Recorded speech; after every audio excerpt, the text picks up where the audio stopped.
Welcome back to the CUBE studio here at the New York Stock Exchange. This is Physical AI in Robotics, part of our program with NYSE Wired. And joining me today is David Amar, co-founder at Machina Summit. Welcome, David. Gemma, thanks for having me.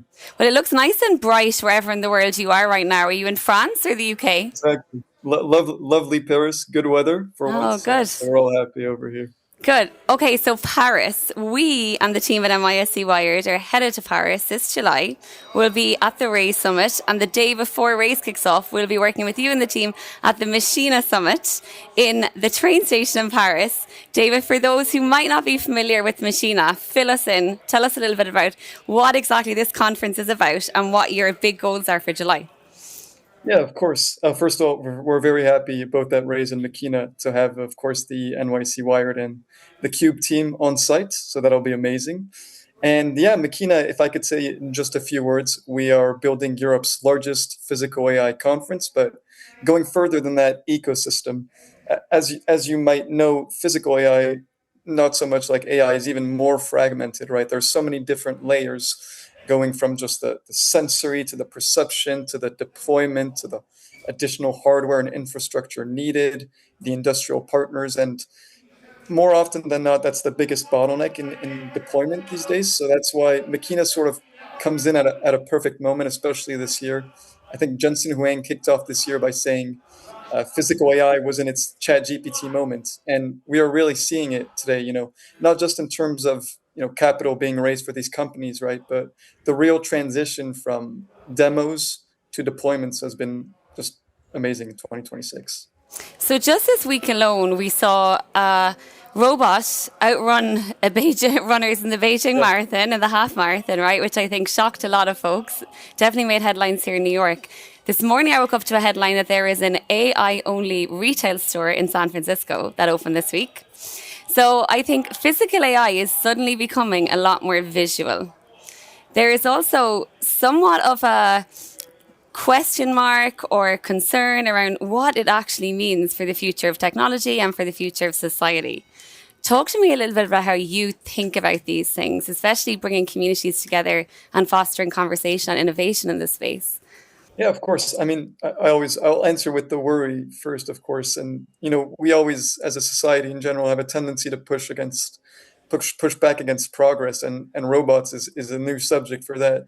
And you could see it and you understand the worry. People think that these humanoids and robots are going to replace their jobs. But I always think the best way to, address progress is not by trying to stop it, but by making sure it aligns with humans as much as possible. And today you're seeing there's, of course, a lot of robots that are being deployed to work in factory usages and stores, but the amount of healthcare robots I'm seeing, the amount of, elder care robots we're seeing today, exoskeletons, things that will truly make the world better, is just as popular as what you might see as, robots are going to take away all the jobs in textile factories. So that's the angle we'd like to orient ourselves towards at Machina as well, and sort of our ethos. And same thing goes for Race Summit and the AI conference. In an ever more digital world, in an ever more disconnected world, the best way to bring people in an ecosystem together is in person. It's having those real connections, having that real deal flow, understanding, and even more so for physical AI, seeing the solutions in person is very much different than seeing the TikTok clips of dancing robots, right? But seeing it face to face with you, you really see that we're entering into a new era. So what can we expect at Machina Summit? Who are you expecting? What will the format of the day look like? And how will it fit into the broader, week that's happening around Raise? So Machina is what we call the physical AI branch or layer of the Raise Summit. As you know, the Raise Summit is more of a Gen AI, Trad AI conference. But Machina really is entirely anchored on embodied intelligence. And what you can expect at Machina is the full ecosystem. Of course, there will be the humanoids and the robots you're seeing everywhere on the internet, but also the additional stacks needed to power these machines, right? Whether it's from the sensory side of things, the data, the AI, the hardware, the infrastructure. We're also bringing in the industrial partners, the ones that make these deployments actually happen. Capital, of course, makes the world go round. And finally, bringing in the top researchers from the best robotics labs and institutions across the world, but specifically, and one of the reasons why we're hosting it in Paris, also from France, where we have leading universities and faculties on this subject for the past 20 years. Talk to me about the location. I know it's in quite a unique spot. What can we expect? Will it be a day of panels? Will there be booths? What can we expect to see? Yeah, of course. So we've been very lucky. Station F, where we're hosting the event, has actually reached out to us to host it there. For the people that don't know, Station F used to be a abandoned train station in Paris until 10 years ago. The president and a few investors in France decided to make it into the world's largest startup campus.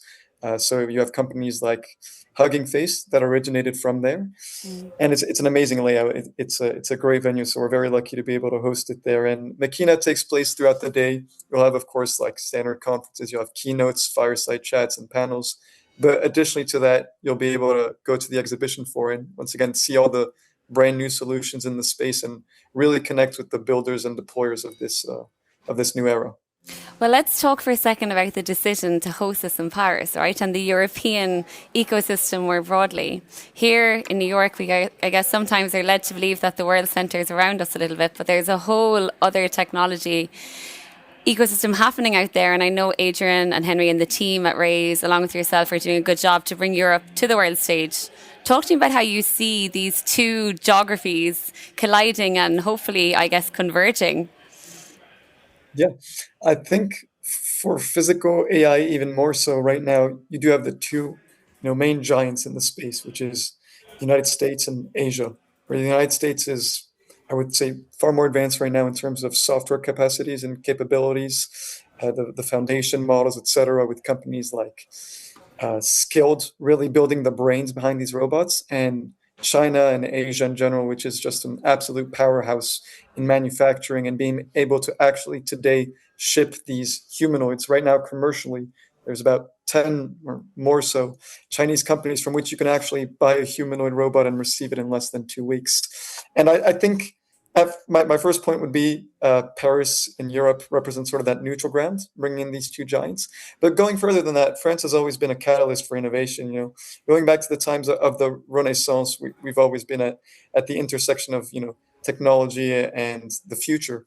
And I think this ties in perfectly well with where we're hosting some of our site activations. For example, as you may know, with the Race Summit, we're hosting a dinner at the Chateau de Versailles, which really shows where history and the future collide, especially with the robots, right? And I think my other point would be, whereas, as I said, China and America lead the game, Europe is pushing strong as well in the manufacturing space. You have about 1/4 of the, just the hardware components for humanoids that are being developed in Europe, actually, about 34% in Germany, especially concerning actuators.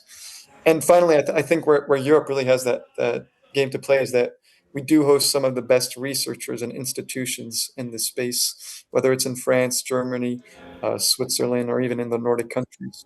So I think that's especially what will be bringing a value to Machina from the European perspective. Well, I'm European myself, so I'm a big, big believer in backing European tech and European talent. But we do sometimes come up against the narrative of speed, right, and of regulation and governance, and how the US ecosystem and the Asian ecosystem and the European ecosystem are, I guess, on different timelines from that perspective. What are your thoughts there? Like, how do you think it does, in some ways, potentially, does it hold European tech back? Do you think it is somewhat of a blocker to accelerated progress? It's a good question. I think in parts, yes. I think today in France, we focus on regulation before we've ever even created anything that needs to be regulated, right? And this is true for both the AI and physical AI space. But I think that has an important role to play because it also keeps the other sort of powers in checks. So a part of that is beneficial. But what I will say is that France, for example, is waking up. We're having a large amount of robotics companies from France attending Machina, but even more so that are being developed currently, working with world-leading industrial partners like Renault. You have amazing solutions from UMA and Wondercraft that have been in the game for a while. And I think Europe is waking up. I hope Europe is waking up. We've seen it a bit in the AI space. And I do always believe that it's good to have the good cop, bad cop. Maybe France has to be a bit of, depends how you see it, the good cop or the bad cop for regulation for the rest of the world, but it eventually always finds a way to show up. And that's what I'm always an optimist for.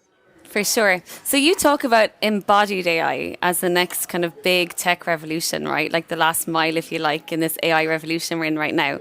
Talk to me a little bit about what you're seeing. Like what sorts of companies are really impressing you at this moment? Who even can we expect to see at Machina? Will there be use cases brought to life for us on the day? Give us a sense of what's truly happening in the industry. Yeah, I think, as I had said at the beginning of this chat, I think this is the year where we're seeing the demos to deployments, right? And I can cite a few examples, but Boston Dynamics has been doing this for a while, and they're coming to Machina. But they've deployed their robot dogs in over 60 police departments across the United States. And these robot dogs are used in bomb squads, Wow. right?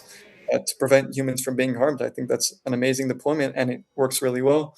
You have a lot of amazing new companies that have been making news recently. Companies like Persona AI, which are coming to and really are axed on that industrial deployment side of things with very good use cases.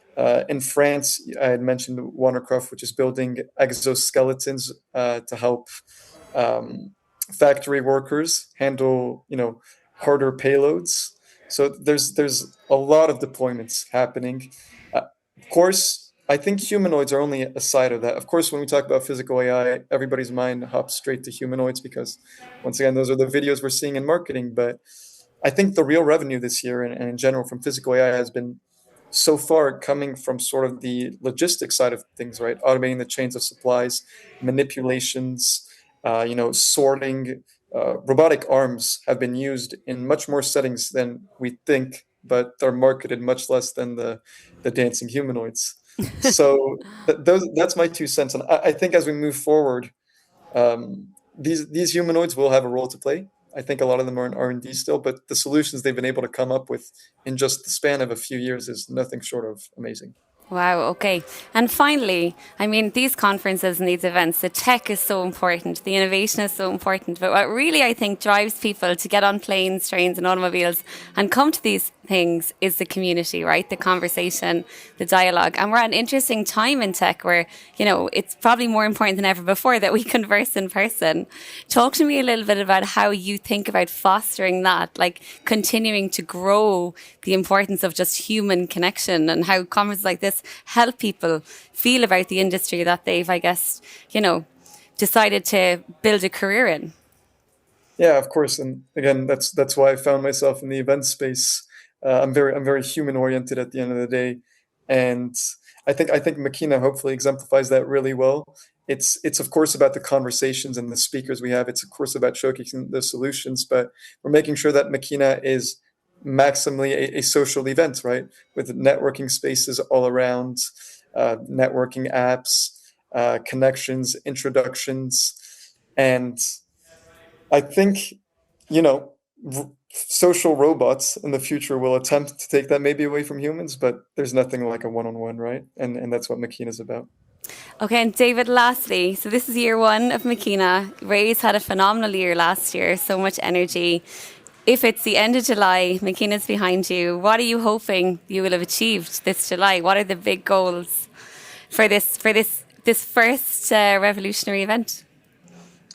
Well, I think what would make me very pleased is that, of course, all my speakers and sponsors come back to me and say, David, this was amazing. But further than that, I really just can't wait till the day of the event, really just get on the floor, speak with everybody. And what would make me very pleased is that everybody got something out of it, whether it's just discovering a new company, maybe sealing a deal, listening to an interesting conversation, joining a new company. I think just those little wins would make me realize that what we're building actually has a real purpose, a tangible purpose in the ecosystem. That's my vision of success. Great. Well, listen, we are very excited, along with the team at MISC Wired and theCUBE, to be there.